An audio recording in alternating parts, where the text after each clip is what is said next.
Welcome to Morphic Labs, and today we are going to be discussing advanced correlation for markets. More specifically, we are going to be bringing an end to this content series regarding advanced correlation for markets. So today we are covering chapter 12, practical tips and strategic guidance. But before we get into that, do me a favor, hit the subscribe button if you want to keep up with more content like this.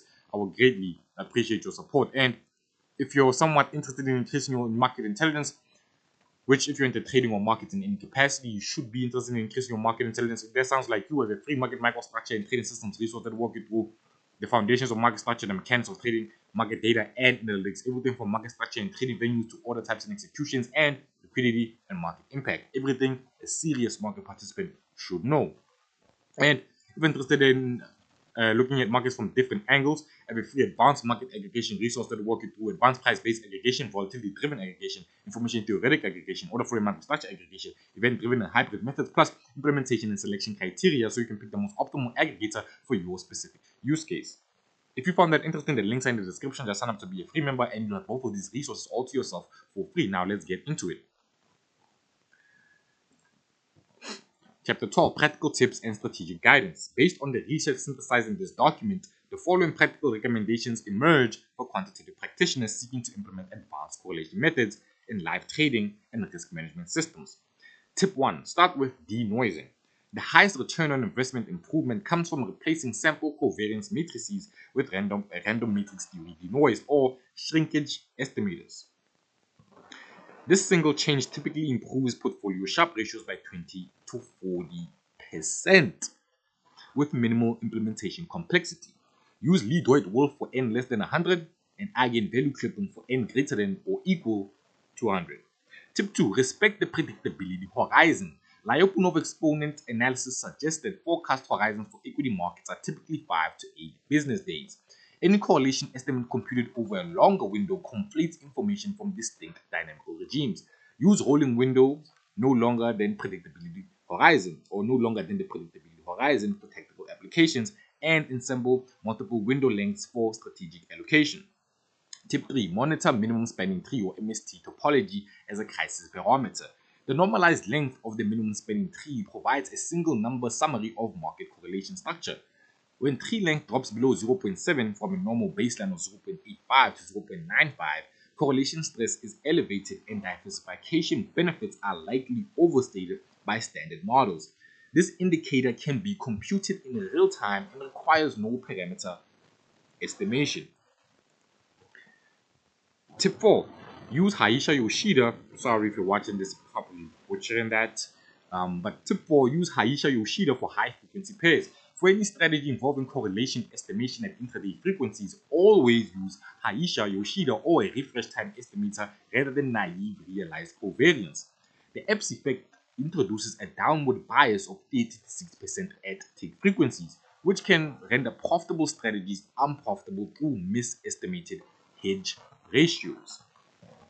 Tip 5. Combine critical slowing down with topological data analysis for crash detection. This is one of the most interesting tips, and it states that neither critical slowing down indicators nor topological early warning signals are reliable in isolation. Okay? However, their combination significantly improves precision. A composite signal using variance trend and persistent landscape norm achieves approximately 73% precision for major crashes compared to 45 to 55% for either method alone. Tip 6. Validate co-integration out of sample. Co-integrating relationships decay over time due to structural economic changes. Re-estimate co-integration rank and vectors quarterly using a 3-year rolling window.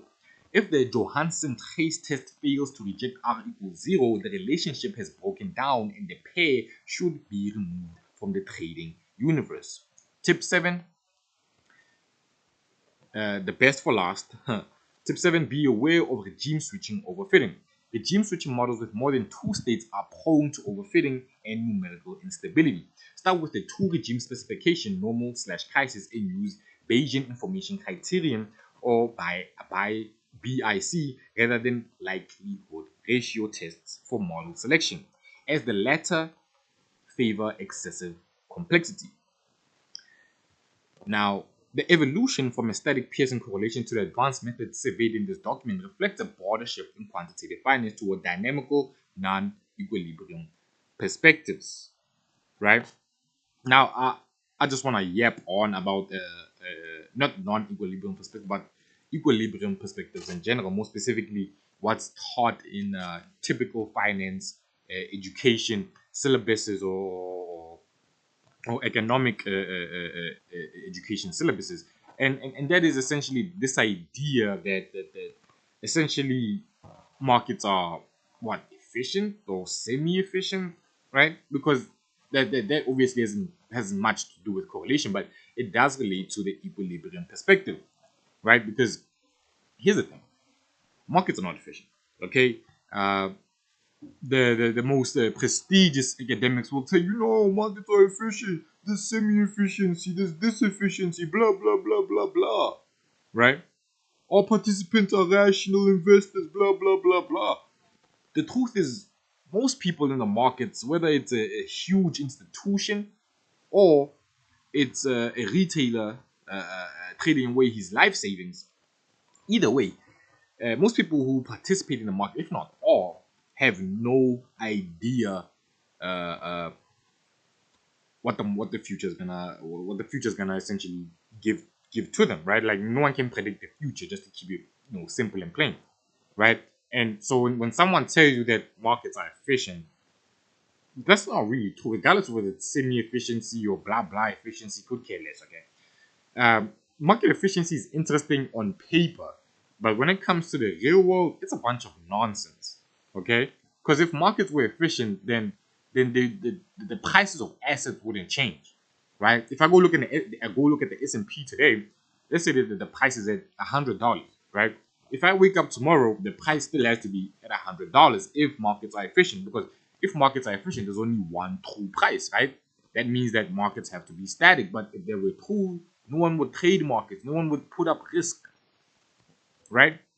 So markets cannot be efficient. To be honest, efficiency itself is a fairly a hand wavy term. Like, what do you mean by efficiency? Do you mean how far the realized price is from the actual price, from the implied price? What is efficiency, right? Is efficiency buying something at the best price? What even is the best price? Or selling it at the best? What does that even mean, right? So when you like look close at all this literature on efficiency, like most of it is very contradictory. Like there's a lot of contradictions in what the model says is reality and what reality actually is, right? But I'm not here to yap on about market efficiency. I was just essentially yapping on and shitting on equilibrium perspectives. And what's a better perspective to shit on than the market efficient hypothesis, right? But that's enough yapping. Let's get back to the document. While no single method dominates across all contexts, the principled combination of denoising, time varying estimation, and early warning indicators provides a robust framework for navigating the complex, evolving correlation structures of modern financial markets. The death of static Pearson is not merely a methodological observation, it is a call for more sophisticated, adaptive approaches to understanding market independence. And that's about it for today. The references, no one really cares about the references, so I'm gonna just skip that. That's about it for today. If you found that interesting, please hit the subscribe button. I would greatly appreciate your support. And if you're interested in increasing your market intelligence, which if you're into trading or marketing in capacity, you should be interested in increasing your market intelligence. That sounds like you have a free market microstructure and trading systems resource that will walk you through the foundations of market structure, the mechanics of trading market data, and analytics, everything from market structure and trading venues, order types and execution, to liquidity and market impact. And if you're interested in looking at markets from different angles, like the advanced market aggregation resource that walk you through advanced price-based aggregation, volatility-driven aggregation, information theoretic aggregation, order flow microstructure aggregation, event-driven hybrid method, plus implementation and selection criteria, so you can pick the most optimal aggregator for your specific use case. If you found that interesting, the links are in the description. Just sign up to be a free member, and you will have both of these resources all to yourself for free. And if you're interested in getting your hands on this, just hit me up on Discord, and yeah, we'll see what we do. And that's about it for today. If you enjoyed this, hit the subscribe button. I would really appreciate your support, and I'm out. Bye.